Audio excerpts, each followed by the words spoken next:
ثانیوں آج میں یہ جو آپ سے میڈیا ٹاک کر رہا ہوں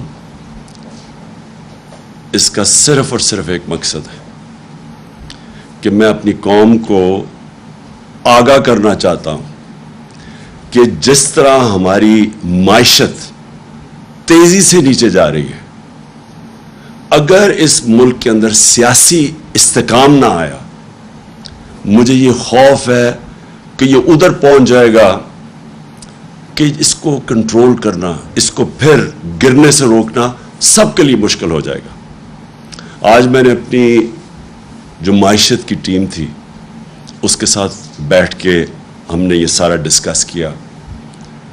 اس کے بعد ہم نے وہ بھی دیکھے جو کہ IMF نے رپورٹ پاکستان کی اکانومی کے اوپر دی ہوئی ہے، ورلڈ بینک وہ کیا کہتا ہے کہ پاکستان کی اکانومی کس طرف جا رہی ہے، اور پھر ہم نے اپنے ماہرین میں بیٹھ کے ڈسکس کیا۔ تو میں نے اس لیے آج فیصلہ کیا آپ سے بات کرنے کا کہ مجھے اب یہ خوف آ رہا ہے کہ یہ حکومت کے پاس اب کوئی طریقہ نہیں ہے کہ اس معیشت کو گرنے سے روکنے کا۔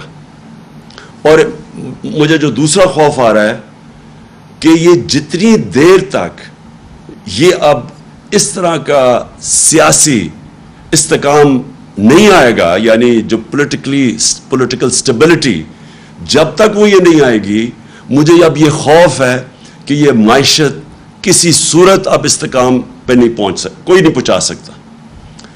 جو اس وقت حکومت بیٹھی ہوئی ہے اس کی کریڈیبلٹی نہ پاکستان کے اندر رہی ہے نہ باہر رہی ہے۔ ان کی خاص طور پہ جو پاکستان کی فائنینشل مارکیٹس ہیں ان کے اندر کوئی کریڈیبلٹی نہیں رہی۔ انہوں نے جو ساری قوم کو کہا تھا کہ جیسے ہی IMF کا فیصلہ ہو جائے گا تو ایک دم اکانومی سٹیبلائز ہو جائے گی، روپیہ بھی گرنے سے رک جائے گا بلکہ روپیہ مضبوط ہوتا جائے گا۔ ساری قوم کے سامنے آج حالات ہیں۔ IMF کی ساری کنڈیشنز مانی انہوں نے، تاریخی مہنگائی ہوئی پاکستان میں، جو میں بھی آپ کے سامنے باقاعدہ بتاؤں گا کہ آج اس پاکستان کی عوام کے اوپر کیا گزر رہی ہے۔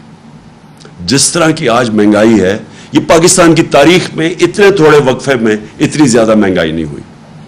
تو مہنگائی بھی کر دی IMF کے کہنے پہ ساری، جو میں ابھی آپ کو بتاؤں گا، بجلی کدھر گئی، پٹرول ڈیزل یہ کدھر سے کدھر گئے پچھلے 5 مہینے میں۔ IMF کا پروگرام بھی آ گیا لیکن روپیہ ابھی بھی گر رہا ہے اور یہ گرتا رہے گا جب تک کہ اس ملک کے اندر پولیٹیکل سٹیبلٹی نہیں آتی۔ آج اگر الیکشنز ڈیلے کرتے جائیں، کہیں کہ جی ہم کوئی بہانہ مار دیں کہ جی یہ ہے وہ ہے سیلاب ہے الیکشن نہیں ہو سکتا، جو بھی آپ جو بہانہ مارے صرف اور صرف پاکستان کو نقصان ہو رہا ہے۔ اگر کوئی یہ سمجھتا ہے کہ ہمیں نقصان ہو رہا ہے، الیکشنز ابھی نہیں ہو رہا ہے، تو میں اپنی ساری قوم کو کہنا چاہتا ہوں، یہ میں دعویٰ کرتا ہوں، 70 سال میری عمر ہونے والی ہے انشاءاللہ اگلے مہینے، میں یہ دعوے سے کہتا ہوں کہ پاکستان کی تاریخ میں کبھی کسی پولیٹیکل پارٹی کی وہ مقبولیت نہیں تھی جو آج تحریک انصاف کی ہے۔ میں یہ دعویٰ کرتا ہوں کہ سارے پاکستان کے اندر اگر ایک فیڈرل پارٹی ہے جو سارے پاکستان کو اکٹھا رکھ سکتی ہے وہ تحریک انصاف ہے۔ پورے حربے استعمال کیے جا رہے ہیں، یہ لوگ جو اوپر بیٹھے ہوئے ہیں، یہ جو اس ملک کے بڑے بڑے مجرم اوپر بیٹھے ہوئے ہیں، 60% کیبنٹ ضمانت کے اوپر ہے، پرائم منسٹر کو سزا ہونے والی تھی یہ FIA کیس کے اوپر۔ یہ وہ لوگ اوپر جو بیٹھے ہوئے ہیں، ان ساروں کو اب سمجھ آ گئی ہے کہ یہ جو تحریک انصاف کی مقبولیت ہے اب اس کو مقابلہ نہیں کر سکتے، لہٰذا یہ کر کیا رہے ہیں کہ بجائے ملک کا سوچنے کے، سوائے اپنے کرپشن کیسز خارج کروانے کے لیے، اور ساروں نے مل کے وہ جو 1100 ارب روپیہ انہوں نے جو امینڈمنٹ کیا نیب پہ، سوائے اس کی فکر کرنے کی ان کے پاس کوئی حل نہیں ہے پاکستان کی یہ معیشت کو اور ملک کو سدھارنے کا۔ میں آج آپ کے سامنے یہ جو دعویٰ کرتے ہیں کہ جی ہمیں بہت بڑا مشکل پاکستان ملا، ہمیں تو پتہ نہیں بارودی سرنگیں مل گئیں. شہباز شریف جس کو بہت شوق تھا پرائم منسٹر بننے کا, اور کئی ایسے یہاں لوگ بیٹھے ہوئے تھے, وہ سمجھتے تھے کہ آئنسٹائن کے بعد دوسرا آدمی شہباز شریف آئے گا, ایک دم سارا ملک ٹھیک کر دے گا. وہ سارے سب کو آج میں یہ کہہ رہا ہوں کہ یہ جو کہہ رہے ہیں کہ سارا کچھ ہمارے پہ ڈال رہے ہیں, میں آج آپ کو اسٹیٹکس سے بتاتا ہوں, فیکٹس اور فگرز سے, اعداد و شمار سے بتاتا ہوں کہ ہمیں کون سا پاکستان ملا تھا 2018 میں, یہ جو نون لیگ چھوڑ کے گئی تھی, اور ان کو کون سا پاکستان ملا تھا. یعنی ہم جب گئے تھے اپریل میں تو تب پاکستان کے کیا حالات تھے. یہ کہتے ہیں نا بہت برے حالات تھے. جب 2018 میں جب ہمیں پاکستان ملا تھا تو جو ہمارے ریزروز تھے, جو اصل مسئلہ بھی آپ کی قوم کو بتا دوں, مسئلہ کیا ہے؟ مسئلہ یہ ہے کہ بیرونی خسارہ ہے, جس کو کہتے ہیں کرنٹ اکاؤنٹ ڈیفیسٹ. جتنا آپ کا بیرونی خسارہ بڑھتا جاتا ہے, آپ کو اپنے ریزرو سے پیسے دینے پڑتے ہیں, ریزروز کم ہوتے جاتے ہیں, اور جیسے جیسے ریزروز کم ہوتے جاتے ہیں روپے پہ پریشر پڑ جاتا ہے, روپیہ گرنا شروع ہو جاتا ہے, ڈالر مہنگا ہونا شروع ہو جاتا ہے. جب ڈالر مہنگا ہوتا ہے تو جو بھی چیزیں آپ باہر سے خریدتے ہیں وہ سب مہنگی ہو جاتی ہیں. جس میں تیل ہے وہ آپ باہر سے خریدتے ہیں, وہ بجلی, کیونکہ بجلی کے اندر بھی جو فیولز ڈالتے ہیں, کوئلہ یا گیس باہر سے خرید کے یا پھر تیل ڈالتے ہیں, وہ ساری مہنگی ہو جاتی ہیں. تو سب کچھ مہنگا ہو جاتا ہے جیسے جیسے آپ کا روپیہ گرنا شروع ہوتا ہے. تو لہٰذا سب سے امپورٹنٹ چیز ہوتی ہے کہ آپ کا جو بیرون ملک خسارہ, کرنٹ اکاؤنٹ ڈیفیسٹ, وہ کنٹرول میں ہو. اب یہ جب ہمیں ملا تھا پاکستان کی تاریخ کا سب سے بڑا بیرونی خسارہ تھا, 20 ارب ڈالر کا خسارہ تھا. ان کو یہ کہتے ہیں نا بڑا مشکل وقت ملا تھا. ان کو جب اپریل میں جو انہوں نے سازش کر کے ہماری گورنمنٹ گرائی, تو ان کو جو کرنٹ اکاؤنٹ ڈیفیسٹ ملا تھا, بیرونی خسارہ, وہ تھا 16 ارب ڈالر. اب یہ سمجھنا ہے, ہمیں 20 ارب ڈالر ملا, ان کو 16 ارب ڈالر ملا. ہمیں جو ان کی ووٹ آف نو کانفیڈنس سے پہلے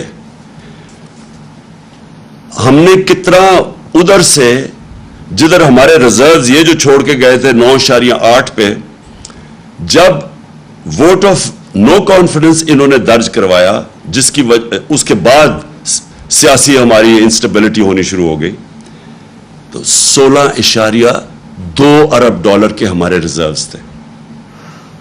پھر سے یہ جب چھوڑ کے گئے تھے پاکستان 9.8 تھا. جو ہم چھوڑ کے گئے تھے, انہوں نے کہا نا بڑا مشکل پاکستان چھوڑ کے گئے, ہمارا ووٹ آف نو کانفیڈنس سے پہلے 16.2 ارب ڈالر کے ریزروز تھے. آج یہ IMF کا ڈیل بھی سائن کر بیٹھے ہیں, اور آج ریزروز ہیں 8.8 پہ. اس کے بعد جو اب آپ کا جب بیرونی خسارہ ہوتا ہے تو آپ کیسے وہ کم کرتے ہیں؟ اب کیسے کم کرتے ہیں؟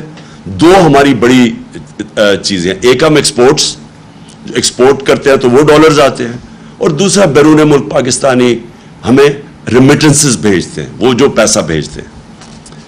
یہ جب چھوڑ کے گئے تھے تو یہ یاد رکھیں 20 ارب ڈالر کا خسارہ, لیکن ریمیٹنسز کتنی تھی اوورسیز؟ 19 ارب ڈالر کی, اور ان کی ایکسپورٹس کتنی تھی؟ 24 ارب ڈالر کی. ہم جب چھوڑ کے گئے 20 سے کم خسارہ کیا, 4 ارب ڈالر کم کیا 16 پہ, لیکن ہماری آمدنی کدھر پہنچ گئی؟ 19 ارب ڈالر سے ہماری ریمیٹنسز گئی 31 ارب ڈالر پہ.